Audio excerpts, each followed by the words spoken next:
Oi pessoal, tudo bem? Olha, hoje a gente vai continuar nossa aula sobre arcadismo, mas só que a gente tem que lembrar, ó, nós já vimos todo o contexto de arcadismo, que a gente tem o bucolismo, o mito de Arcádia, o pastorismo, a valorização do campo, assim por diante. Vimos que lá em Portugal o arcadismo não teve sucesso devido à crise econômica e o grande poeta é o Boccagi, e o Boccagi também traz um pouquinho de romantismo já para a literatura, que é o período que vem posterior, né, ao arcadismo. Então agora a gente tem que ver como que o arcadismo chega aqui no Brasil. A gente tem que contextualizar que nós estamos ainda no período colonial e no período também que a colonização portuguesa está extraindo o ouro das Minas Gerais de uma maneira desenfreada, destruindo a natureza mineira. Além disso, uma grande parte dos nossos autores vão se envolver com a política anticolonial aqui dentro do Brasil. E isso a gente vê um pouquinho mais para frente. Agora, eu quero que a gente tenha em mente que já existia dentro do Brasil um desejo de se firmar literariamente ante a metrópole portuguesa. O que significa? Que nós brasileiros queremos fazer uma literatura que esteja mais voltada para o Brasil, que nós paremos de copiar a literatura que vem de fora. Lógico que o arcadismo é uma literatura que vem de fora, lógico que a gente vai copiar muita coisa, mas como eu disse, é o início de um desejo, é o início de uma vontade de firmar-se enquanto literatura e parar de copiar a literatura externa, fazer uma literatura brasileira de fato.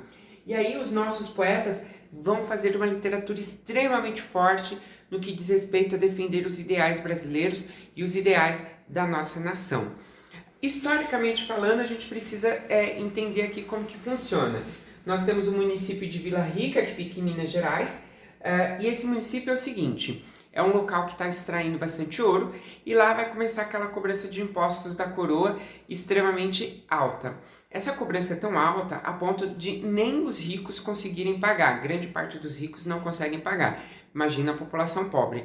Então, a coroa portuguesa, como uma forma de garantir o pagamento dos seus impostos, faz o quê? Ela vai ter aquela cobrança que a pessoa tem que sair da casa com a roupa do corpo, somente isso. A casa e os pertences agora são da coroa. E aí aquilo é uma forma da coroa garantir o pagamento do imposto.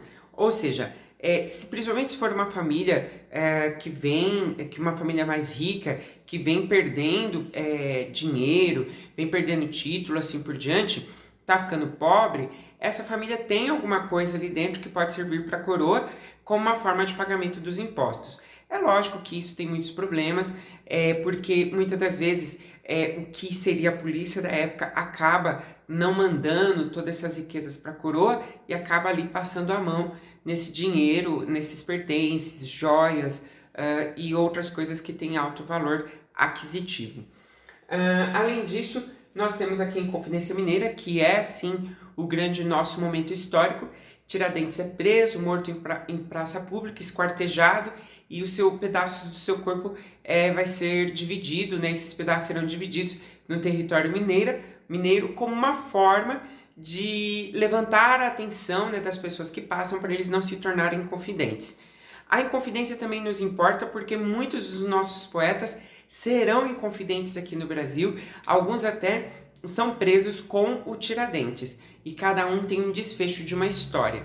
E aí nós veremos esses poetas agora na sequência desse vídeo. Então eu vou fazer aqui uma nova lousa para vocês poderem entender como que funcionam os poetas dentro do arcadismo brasileiro, tá bom? Pessoal, agora a gente vai falar do Cláudio Manuel da Costa. Ele que escreve a primeira obra do arcadismo aqui no Brasil. Como a gente está em um período extremamente fechado no que diz respeito à sua produção, quando eu digo fechado é porque a gente tem que seguir aquela regra dos valores clássicos. Então o título da obra dele não pode ser um título muito livre, tem que ser um título bem voltado para o estilo clássico. Então o nome da obra que inaugura o arcadismo no Brasil se chama Obras. Então parece redundante, mas a obra Obras inaugura o arcadismo brasileiro, pertence ao Cláudio Manuel da Costa. Cláudio Manuel da Costa fez sua formação superior em Portugal e voltou para o Brasil depois de sua formação. Vocês têm que imaginar, nessa época, quem desembarca para ir para as Minas Gerais, tem que desembarcar no Rio de Janeiro, no Porto do Rio de Janeiro, e a cavalo tem que sair do Rio até as Minas Gerais. Quando ele chega em Minas Gerais, ele vai ver, nesse deslocamento Rio de Janeiro-Minas, o desprezo que o Brasil tem da coroa. Porque esse percurso é um percurso extremamente perigoso. Ele vai ver que o Brasil é um local muito violento, um local de intensas desigualdades sociais. Ele vai ver como que é a escravidão aqui no Brasil de um modo tão forte, a grande presença de pessoas negras sendo escravizadas aqui no território brasileiro. E o principal que ele observa, que a coroa portuguesa está extraindo riquezas do Brasil, alimenta a coroa lá em Portugal, e a coroa tem uma vida pomposa, luxuosa, com grandes castelos. Portugal é um país limpo, arrumado, organizado, asfaltado, iluminado, tudo, mas aqui no Brasil tem todo esse desprezo. É onde ele se torna um dos inconfidentes. Quando ele se torna inconfidente, ele vai lutar. Ele também vai ser preso ali perto, junto com o Tiradentes, né? E quando preso, quando o Tiradentes, no caso, foi morto em praça pública, Cláudio Manuel não. E o Cláudio Manuel, só pelo fato dele estar preso em Minas Gerais, ajudava, influenciava os outros inconfidentes a continuarem agindo no território mineiro contra a coroa portuguesa. Um modo da coroa portuguesa se prevenir foi mandar o Cláudio Manuel para uma prisão no Rio de Janeiro, que era considerada a prisão ali mais forte do país nessa época. O que vai acontecer? Falando como minha avó sempre fala, como eu digo a vocês, um dia, quando foram ver, o Cláudio Manuel estava morto em sua cela, e ninguém sabe até os dias de hoje se ele morreu de morte morrida ou se ele morreu de morte matada. E aí o Cláudio Manuel ficou esse mistério. O que nos importa é o seu texto, que ficou aqui para nós, e é um texto que vai ter aqui, ó, os apelos da terra natal dele. E quando ele tem esses apelos, é quanto à extração do ouro, que está estragando a paisagem mineira, os vales, as montanhas, os rios sendo poluídos, e ele já está tendo aquele apelo ambiental para sua terra natal. Isso daqui é bom também, que vocês podem utilizar em outras disciplinas, inclusive fazendo a redação de vocês, no que diz respeito já de autores que faziam apelos ambientais para o país. É o Cláudio Manuel da Costa, um deles. Quando ele faz apelo da terra natal, ele quer que pare essa sangria das Minas Gerais de extração do ouro e que pare de alimentar, então, as riquezas da coroa portuguesa. Os textos dele têm um cenário pastoril bem forte, porque cultua esse pastorismo, essa vida no campo, bucólica, e ele usava este pseudônimo pastoril. Lembra o pseudônimo pastoril que nós falamos no outro vídeo? O poeta vai usar um outro nome para se preservar da coroa portuguesa, e ele se preservando da coroa portuguesa, ele vai conseguir então não ser preso. Não foi o caso do Cláudio Manuel, mas ele acabou por um tempo usando esse pseudônimo aqui, Gloucester Saturnio, tá bom? Gente, então fica aqui um pouquinho essa informação do Cláudio Manuel para vocês. E aí a gente vai falar ainda sobre os textos e um outro autor, tá bom? Pessoal, aqui eu peguei um texto do Cláudio Manuel da Costa para a gente poder... eu vou ler o texto junto com vocês, espero vocês aí que consigam colocar, não sei por onde vocês estão assistindo o vídeo, se é computador ou celular, mas se for no computador, coloque uma outra aba, o texto, ou coloque aí uma outra aba no celular mesmo, para vocês conseguirem fazer a leitura junto comigo. O texto se chama assim, Temei, penhas. Repetindo para vocês, temei, do verbo temer, temei, penhas. Diz assim o texto, ó. Destes penhascos fez a natureza o berço em que nasci. Ó, quem cuidara que entre penhas tão duras se criara uma alma terna, um peito sem dureza. Amor, que vence os tigres, por empresa, tomou logo render-me. Ele declara contra meu coração guerra tão rara, que não me foi bastante a fortaleza. Por mais que eu mesmo conhecesse o dano a que dava ocasião brandura, nunca pude fugir ao cego engano. Vós, que ostentais a condição dura, temeis, penha, temei que amor tirano, onde há mais resistência, mais se apura.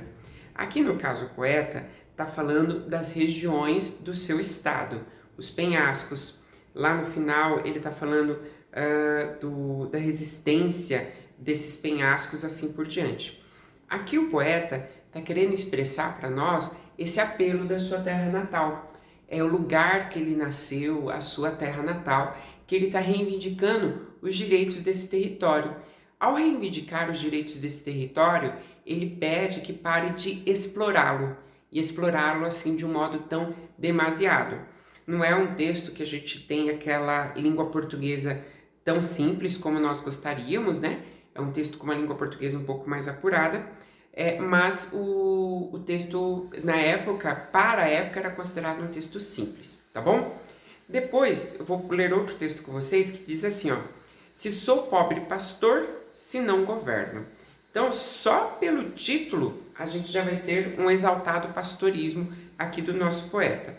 Diz assim, ó: se sou pobre pastor, se não governo reinos, nações, províncias, mundo e gentes, se em frio, calma e chuvas inclementes passo verão, outono, estio, inverno. Nem por isso trocar o abrigo terno desta choça em que vivo, coas enchentes dessa grande fortuna, assaz presentes, tenho as paixões desse tormento eterno. Adorar as traições, amar o engano, ouvir dos lastimosos o gemido, passar aflito o dia, o mês e o ano. Seja embora o prazer que a meu ouvido soa melhor a voz do desengano que da torpe lisonja o infame ruído. Ok, se ele disse assim que ele seria um pobre pastor, que não é a ideia deles, eles querem ser um pastor exaltado, uma vez que a vida bucólica é o ideal nesse período aqui, ele vai dizer que ele não tem por que ser um pastor. Para esse pastor ser de fato um pastor, ele quer ter que governar, mas governar não significa governar um reino.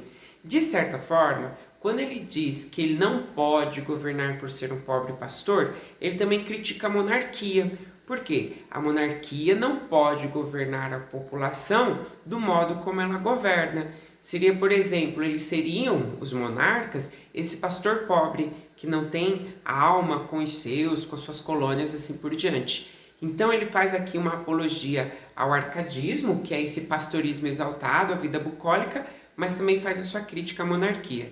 Professor, eu não achei que foi uma crítica. Gente, para 1700 é uma crítica severa e faz com que a coroa prenda o Cláudio Manuel da Costa por esse motivo, tá bom?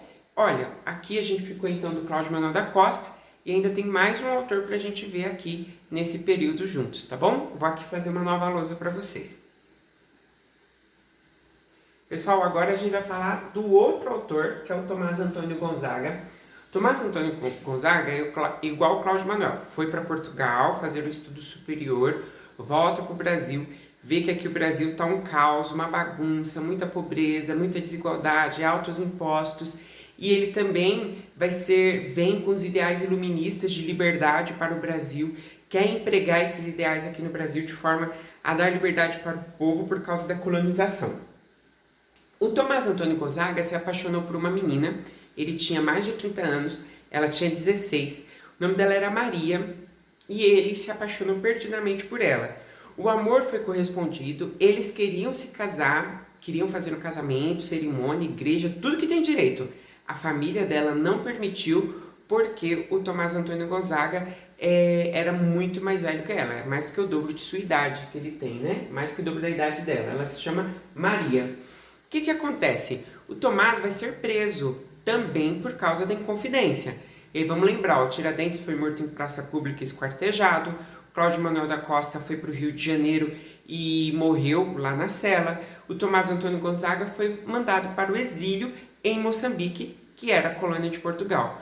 Quando em Moçambique, o Tomás Antônio Gonzaga conheceu, né, uma viúva riquíssima, casou-se com ela e viveu com ela e da fortuna dela até os dias de sua morte. Então esse desfecho eu gosto muito de contar na sala de aula, porque eu gosto de ver como que vocês reagem a essa situação.